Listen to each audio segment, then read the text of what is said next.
715 bus பத்தின details வேணும்.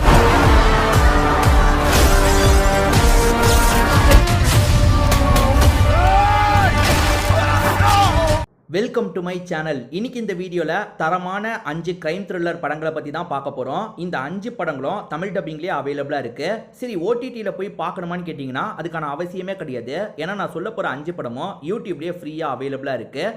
இந்த 5 படத்தோட கதை சுருக்கத்தை பற்றி சொல்கிறேன். எந்த படம் உங்களுக்கு பிடிச்சிருக்கோ அந்த படத்தை வேணால் நீங்கள் பார்த்துக்கோங்க. இந்த லிஸ்ட்டில் நம்ம ஃபஸ்ட்டாக பார்க்க போகிற படத்தோட பேர் பாஜே வாயு வேகம் அப்படின்றது. இது ஒரு தெலுங்கு கிரைம் த்ரில்லர் படம் தான். இந்த படம் இப்போ தமிழ் டப்பிங்லேயும் இருக்குது. சர்ச் பண்ணிங்கன்னா இந்த படம் உங்களுக்கு கிடைச்சிரும். ஏதாவது ஒரு பிக்சர்ல டைட்டில் தெளிவா தெரியும். அது மூலமா நீங்க சர்ச் பண்ணி இந்த படத்தை பார்த்துக்கோங்க. வலிமை படத்துல வில்லனா நடிச்சாரு பாத்தீங்களா, அவர் தான் இந்த படத்துல லீட் ரோலா பண்ணியிருப்பாரு. RX100ன்னு ஒரு படத்துல கூட இவர் நடிச்சிருப்பாரு. செம்மையா இருக்கும். சரி, இந்த படத்தோட கதையை பத்தி நம்ம பார்ப்போம். நம்ம ஹீரோக்கு ஒரு தம்பி இருக்காரு.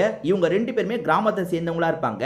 ஆனா அப்பாவை கிராமத்துல இருக்க சொல்லிட்டு இவங்க 2 பேருமே இவங்களோட பேஷனை நோக்கி சிட்டி சைடுக்கு வந்துடுறாங்க. நம்ம ஹீரோவை பொறுத்த வரைக்கும் கிரிக்கெட்ல ஏதாவது சாதிக்கணும்னு நினைக்கிறாரு. ஆனா இவரால் சுத்தமா சாதிக்கவே முடியல. அப்பா இவங்களை பார்க்கறதுக்காக ஊருக்கு வரும்போது மட்டும் இவங்க 2 பேருமே சாதிச்ச மாதிரிலாம் அப்பா கிட்ட நடிப்பாங்க. அதாவது இவங்க பணக்கார லைஃபை தான் வாழ்ந்துட்டு இருக்க மாதிரி அப்பாவை ஏமாத்துவாங்க. உண்மையில அண்ணன் தம்பி 2 பேருமே செம்ம கஷ்டத்துல இருக்காங்க. இப்ப ஹீரோக்கு ஒரு வாய்ப்பு கிடைக்குது. அது என்னன்னா, இவர்கிட்ட கொஞ்சம் காசு இருக்கும். அந்த காசை எப்படியாவது பெட்டிங்ல போட்டு அதிக காசா மாத்திரணும்ன்ற மாதிரி யோசிக்கிறாரு. இவருக்கு பெட்டிங்லாம் ஓரளவுக்கு நல்லா பண்ண தெரியும். அதாவது இந்த டைம் இவங்க தான் நல்லா அடிப்பாங்கன்றதை கெஸ் பண்றதுக்குலாம் ஓரளவுக்கு இவருக்கு தெரியும். இவருமே அந்த மாதிரி கரெக்டா கெஸ் பண்ணி பெட்டெல்லாம் கட்டிடுறாரு. இவரு சொன்னதுதான் கரெக்ட் ஆகுது. சோ அவங்க தான் இவருக்கு காசு தரணும். ஆனா அந்த ரவுடிங் என்ன பண்றாங்கன்னா, நீ சொன்னது தப்புடா, நாங்க சொன்னதுதான் நடந்தது, நீ தான் எங்களுக்கு காசு தரணும்ன்ற மாதிரி ஏமாத்தி பேச ஆரம்பிச்சிடுறாங்க. அவங்க எல்லாருமே ரவுடிங்கல்ல, அவங்கள பகச்சிக்கவும் முடியாது. எப்படியாவது காசை தந்து தான் ஆகணும், அப்படி இல்லைன்னா வேற எப்படியாவது இந்த ப்ராப்ளத்தை சால்வ் பண்ணும் அப்படின்ற மாதிரி அண்ணனும் தம்பியும் முயற்சி எடுக்கிறாங்க. அதே மாதிரி இந்த படத்துல ஐஸ்வர்யா மேனன் தான் ஃபீமேல் லீடா பண்ணியிருப்பாங்க. அவங்களோட கேரக்டர்லயுமே ஒரு ட்விஸ்ட் எல்லாம் வச்சிருப்பாங்க. அதெல்லாம் என்னன்றதை இந்த படத்தை பார்த்து நீங்க தெரிஞ்சுக்கோங்க. ஒரு சூப்பரான கிரைம் த்ரில்லர் படம் பார்க்கணும்னா இந்த படத்தை நீங்க ட்ரை பண்ணுங்க. இந்த லிஸ்ட்ல நம்ம செகண்டா பார்க்க போறது ஒரு நேரடி தமிழ் படம் தான். இந்த படத்தோட பேரு ஒயிட் ரோஸ் அப்படின்றது. இந்த படத்துல கயலானந்தி தான் முக்கியமான ரோல் பண்ணியிருப்பாங்க. ஆக்சுவலா இவங்க நடிக்கிறாங்கனாலே அந்த படம் சூப்பரா தான் இருக்கும். படம் கூட கொஞ்சம் சுமாரா இருக்கலாம், ஆனா இவங்களோட ஆக்டிங்லாம் தரமா இருக்கும். அதுக்கு உதாரணம் தான் இந்த படம். இந்த படத்துல RK சுரேஷும் ஒரு முக்கியமான ரோல் பண்ணியிருப்பாரு. நான் முதல்ல இந்த படத்தோட பிளாட்டை பத்தி சொல்றேன். ஆக்சுவலா கயலானந்தி இருக்காங்கல்ல, வீட்டை எதிர்த்து ஒருத்தரை கல்யாணம் பண்ணியிருப்பாங்க. ஸோ 2 பேருக்குமே ஃபேமிலி சப்போர்ட் கிடையாது. இவங்க தான் இவங்களுக்கு துணையா இருந்துக்கணும்.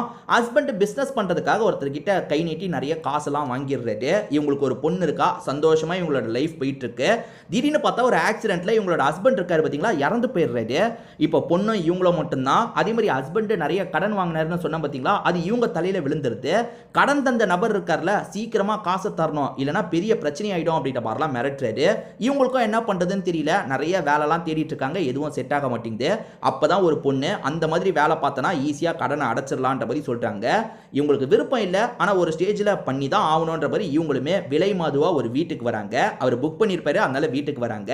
அப்படி வீட்டுக்கு வந்தவங்க ரெஸ்ட் ரூம் யூஸ் பண்ணணும். ரெஸ்ட் ரூமுக்கு வந்தவங்களுக்கு ஒரு ஷாக் காத்துட்டு இருக்கு. பாடி பார்ட் இருக்குல்ல, அதாவது உடம்புல இருக்க ஒரு உறுப்பு இருக்குல்ல, பாத்ரூம்ல இவங்களுக்கு கிடைக்குது. அது மூலியமா நம்ம ஒருத்தன் வீட்டுக்கு வந்திருக்கோம்ல, இவனை பொறுத்த வரைக்கும் கொலைகாரன்றது இவங்களுக்கு தெரிய வருது. ஐயோ, இவங்கிட்ட இருந்து எப்படியாவது தப்பிக்கணும்ன்ற மாதிரி நிறைய முயற்சி எடுக்கிறாங்க. இங்க இருந்தே போலீஸ்க்கு கால் பண்றதுக்கு ட்ரை பண்றாங்க. இன்னும் நிறைய முயற்சிலாம் எடுக்கிறாங்க. அதே மாதிரி அவன் இருக்கான்ல, இவங்களை சாவடிச்சே ஆகணும்ன்ற மாதிரி பயங்கரமா துரத்திட்டு இருக்கான். அவன் கிட்ட இருந்து தப்பிச்சு ஓடிட்டு இருக்காங்க. அவன் கிட்ட இருந்து கம்ப்ளீட்டா இவங்க தப்பிச்சாங்களா? அதே மாதிரி அவன் எதுக்காக பெண்கள் எல்லாம் கொலை பண்ணிட்டு இருக்கான்? இந்த மாதிரி நிறைய கேள்விக்கு இந்த படத்துல பதில் சொல்லியிருப்பாங்க.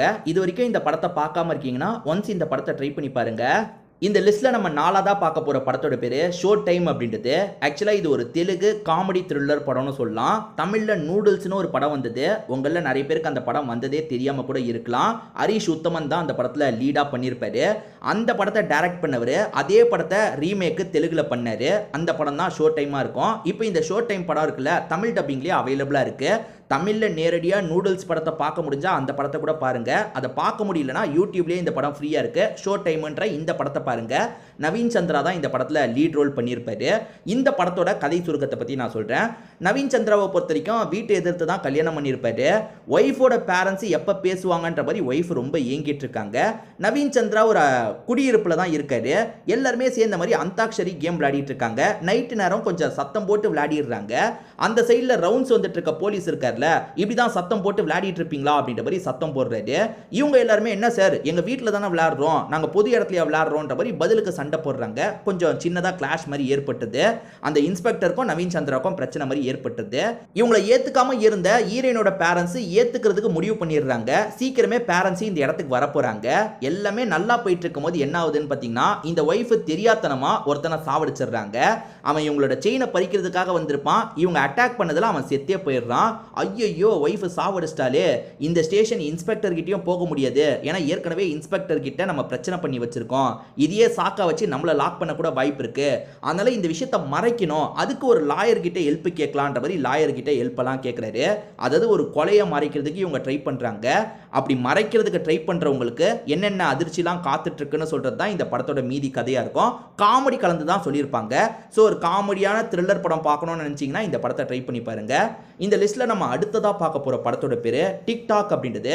ஆக்சுவலா பிரியங்கா மோகன் இந்த படத்துல ஒரு சின்ன போர்ஷன் மட்டும் பண்ணியிருப்பாங்க. இது ஒரு ஹாரர் த்ரில்லர் படம்னு சொல்லலாம். முதல்ல இந்த படத்தோட பிளாட்டை பத்தி நான் தெளிவா சொல்றேன். ஆக்சுவலா நம்ம ஹீரோவும் ஃப்ரெண்ட்ஸும் சேர்ந்த மாதிரி ஒரு பிசினஸ் பண்ணலாம்னு முடிவு பண்றாங்க. ஒரு இடத்துல வந்து பேய் வீடு மாதிரி அமைச்சிருப்பாங்க. ஆனால் அந்த பிஸ்னஸை மேற்கொண்டு பண்ணாமல் கைவிட்டுட்டு போயிடுவாங்க. ஹீரோ இருக்கார்ல, அந்த பிஸ்னஸை டேக் ஓவர் பண்ணிக்கலாம், இந்த பிஸ்னஸை நம்ம தொடர்ச்சியாக பண்ணலான்ற மாதிரி யோசிக்கிறாரு.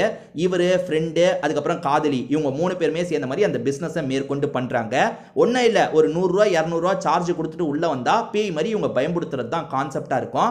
பிரச்சனை எங்கே ஆரம்பிக்குதுன்னு பார்த்தீங்கன்னா, இவங்க பேய் வீடு மாதிரி ரன் பண்ணிட்டு இருக்காங்கல்ல, அந்த இடத்துக்குள்ள உண்மையிலேயே ஒரு பேய் இருக்கு. அந்த பேய் என்ன பண்ணுதுன்னா, அங்கே வரவங்களெல்லாம் அட்டாக் பண்ணிட்டு இருக்கு. இதனால இதை நடத்துற இவங்களுக்கு பிரச்சனை ஏற்படுது.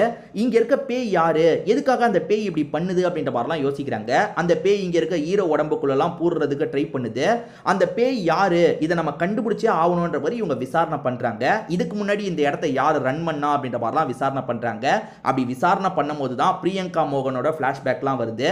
அந்த பிளாஷ்பேக்ல சில ட்விஸ்ட் அண்ட் டர்ன்ஸ்லாம் வச்சிருப்பாங்க. ஓவராலாவே இந்த படத்துல சில திருப்பங்கள்லாம் நல்லாவே வச்சிருப்பாங்க. இது வரைக்கும் இந்த படத்தை பார்க்காம இருக்கீங்கன்னா ஒன்ஸ் இந்த படத்தை ட்ரை பண்ணி பாருங்க. நிச்சயமா உங்களுக்கு பிடிக்கிறதுக்கான வாய்ப்பு இருக்கு. இந்த லிஸ்ட்ல நம்ம கடைசியா பார்க்க போற படத்தோட பேரு ட்ரூ அப்படின்றது. இது ஒரு தெலுங்கு கிரைம் த்ரில்லர் படம்னு சொல்லலாம். ஆக்சுவலா இந்த படத்தோட ரன் டைம் 1.5 மணி நேரம் தாங்க. ஆனா ஏகப்பட்ட ட்விஸ்ட் அண்ட் டர்ன்ஸ்லாம் இந்த கதையில வச்சிருப்பாங்க. இந்த படத்தை பொறுத்த வரைக்கும் இப்ப தமிழ் டப்பிங்லயே இருக்கு. ட்ரூன்ற மாதிரி சர்ச் பண்ணீங்கன்னா இந்த படம் உங்களுக்கு கிடைச்சிரும். நான் முதல்ல இந்த படத்தோட கதையை பத்தி சொல்றேன். ஆக்சுவலா நம்ம ஹீரோவோட அப்பா இருக்கார்ல, ஊர் தலைவர் மாதிரி இருப்பாரு. இவர் திடீர்னு இறந்து போயிட்டாருன்ற மாதிரி ஹீரோக்கு தகவல் கிடைக்குது. ஹீரோ வரதுக்குள்ள அப்பாவுக்கு செய்ய வேண்டிய இறுதி சடங்கு எல்லாத்தையும் செஞ்சு முடிச்சிடுறாங்க. நான் வர வரைக்கும் வெயிட் பண்ணிருக்கலாம்ல அப்படின்ற மாதிரி இவருமே கேட்கிறாரு. சரி, அப்பா எந்த இடத்துல இறந்து போனாரு, அந்த இடத்த கூட்டு போய் காட்டுங்கன்ற மாதிரிலாம் கேட்கிறாரு. ஃப்ரெண்ட் ஒருத்தர் தான் கூட்டு போய் காட்டுறாரு. அப்பா கரண்ட் அடிச்சு தான் இறந்து போயிருக்காரு. அதாவது பசங்க நடக்கிற இடத்துல கரண்ட் வயரு தண்ணியில படுற மாதிரி இருந்திருக்கும். அதை எடுக்கலாம்னு அப்பா நினைக்கும் போது இறந்து போயிட்டு தான் ஃப்ரெண்டு சொல்றாரு. அந்த இடத்த செக் பண்ற ஹீரோ இருக்கார்ல, இல்ல அப்படி நடந்திருக்க வாய்ப்பே இல்ல, யாரோ பிளான் பண்ணி என்னோட அப்பாவை சாவடிச்சிருக்காங்க, அதுக்கப்புறம் இந்த மாதிரி ப்ரொஜெக்ட் பண்ற மாதிரி வச்சிருக்காங்க, உண்மையில அது நடக்கலன்ற மாதிரி சொல்லிட்டாரு. ஸோ அப்பா மேல யாரெல்லாம் கோபமா இருந்தாங்க, அவங்கள யாரோ ஒருத்தர் தான் பிளான் பண்ணி அப்பாவோட கதையை முடிச்சிருக்காங்க. அது எப்படியாவது நம்ம கண்டுபிடிக்கணும்ன்ற மாதிரி இவர் விசாரணை பண்றாரு. இவர் விசாரணை பண்ணிட்டு இருக்கும்போது ஒரு மர்ம நபர் மிரட்டுறான். அது என்னன்னா, தேவையில்லாம இதை நோண்டிட்டு இருக்காத, இதோட விட்டு, இல்லைன்னா உனக்கும் ஆபத்துன்ற மாதிரி மிரட்டுறான். அதை பத்திலாம் ஹீரோ கவலைப்பட மாட்டாரு. அப்பாவோட சாவுல நிச்சயமா ஒரு மர்மம் இருக்கு, இந்த மர்ம மனுஷன் வேற நம்மளை மிரட்டிட்டு இருக்கான், இதுக்கு பின்னாடி யார் இருக்காங்கன்றதை கண்டுபிடிக்கணும் நிறைய விசாரணை பண்றாரு. கடைசியில என்ன கண்டுபிடிச்சாருன்னு சொல்றது தான் இந்த படத்தோட மீதி கதை.